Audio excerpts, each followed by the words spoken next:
ಆ ಪೆಡಲ್ ಎಷ್ಟು ಮಟ್ಟಿಗೆ ಯಶಸ್ವಿ ಆಗ್ತದೆ ಅಂತ ಅವ್ರಿಗೂ ಕಾನ್ಫಿಡೆನ್ಸ್ ಇಲ್ಲ. ಎಲ್ಲರೂ ಗೆಲ್ಲೋದಕ್ಕೆ ನಿಲ್ತಾರಲ್ರಿ, ಗೆಲ್ಲಬೇಕಂತ ಆಸೆ ನಿಲ್ತಾರಲ್ರಿ ಅನ್ನೋದು ಮಾತು ಮಾತಾಡೋ ಜೊತೆಗೆ ಅವರಲ್ಲೂ ವಿಶ್ವಾಸ ಕಡಿಮೆ ಆಗ್ತಾಯಿದೆ ಅಂತೇಳಿ.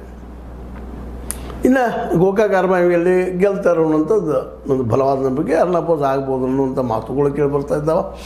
ಆದರೂ ಕೊನೆಯ ಕ್ಷಣ 11ನೇ ತಾರೀಕು ಅದು ನಾಳೆವರೆಗೆ ಇನ್ನೂ ಡೆವಲಪ್ ಆಗಬಹುದು ಅನ್ನೋದು ಇನ್ನೂ ಕಾದು ನೋಡ್ಬೇಕಾಗ್ಯ. ಅವಿರೋಧ ಆಗ್ತದನೋ ವಿರೋಧ ಆಗ್ತದನೋ ಅನ್ನುವಂಥ ನೆಲೆಗಟ್ಟಲ್ಲ. ಸೋಲೋ ಗೆಲ್ಲೋದಿಷ್ಟು ವಿರೋಧ ಆಗಬಹುದು ಅನ್ನೋ ತರ್ಕ. ಕತ್ತಿಯವರ ದೃಷ್ಟಿಯಲ್ಲಿ ವಿಚಾರ ಮಾಡಿ ನೋಡಿದಾಗ ಅರಭಾವಿ ಮತ್ತು ಗೋಕಾಕ್ ಎರಡೂ ಒಂದು ಸ್ಪರ್ಧೆ ಆಗ್ತದೆ. ಸೋಲ್ಬೋದು ಗೆಲ್ಬೋದು ಸೆಕೆಂಡ್ರಿ, ದ್ಯಾಟ್ ಈಸ್. ಅದಕ್ಕಾಗ ಇವತ್ತು ನಮ್ಮ ಬಾಲಚಂದ್ರ ಅವರು ಹೇಳ್ತಾಯಿದ್ದಾರೆ 13 ಮಂದಿ ನಾವು ನಿಲ್ಲಿಸ್ತಾ ಇದ್ದೀವಿ, ಈಗ 7 ನಾಳೆ 6 ಅಂತೆ. 3 ಯಾವ ನಿಲ್ಲಿಸೋದಿಲ್ಲ ಅನ್ನೋದನ್ನು ನಾನು ನಿಮಗೆ ಹೇಳಿದ್ದೀನಿ. ಒಂದು ಹತ್ತನೇ ಆಗಿರ್ಬೋದು, ಕಾಗೋಡ ಆಗಿರ್ಬೋದು, ಚಿಕ್ಕೋಡಿ ಆಗಿರ್ಬೋದು, ಅಲ್ಲೆಲ್ಲ ಉಳಿದು ನಾವು ನಿಲ್ತೀವಿ ಅಂದರೆ ಅವ್ರಿಗೂ ಭರೋಸೆ ಅದ. ನಮ್ಮ ಗೋಕಾಕ್ ಮತ್ತು ಈ ಅರಭಾವಿ ಎಲ್ಲೂ ಸಹಿತ ಕಾಂಪಿಟೇಷನ್ ಆಗ್ತದೆ. MK ಮಂಡಳಿಯಲ್ಲಂತೂ ನಿಶ್ಚಿತ ಆಗೇ ಆಗ್ತದೆ ಅನ್ನೋದು ಅವ್ರಿಗೆ ಕನ್ಫರ್ಮ್ ಅದ.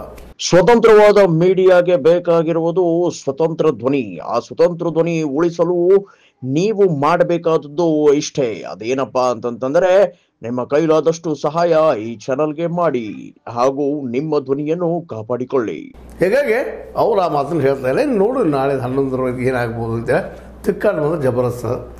ಆದರೆ ಈ ನಡುವೆ ಒಂದು ಮಾತನ್ನು ಬಾಲಚಂದ್ರ ಜಾರಕಿಹೊಳಿ ಅವರು ರಮೇಶ್ ಕತ್ತಿಯವರ ಮಾತಾಡಿದಂತಹ ಒಂದಿಷ್ಟು ವೈಯಕ್ತಿಕ ಕೌಟುಂಬಿಕ ವಿಚಾರಗಳು ಮಾತಾಡಬಾರ್ದಾಗಿತ್ತು. ನಾವು ದೀಪಾವಳಿ ಅಂತ ಅದಕ್ಕೆ ಉತ್ತರ ಕೊಡ್ತೀವಿ ಕಾನೂನಾತ್ಮಕವಾಗಿ ಅನ್ನುವಂಥ ಮಾತನ್ನು ಹೇಳಿದ್ದಾರೆ. ಅದು ಯಾವ ರೂಪ ಬಿಡ್ತದೆ ನೋಡೋಣ. ಯಾಕಂದ್ರೆ ಅವ್ರ ಎದುರಾಳಿಗಳು ಸಹಿತ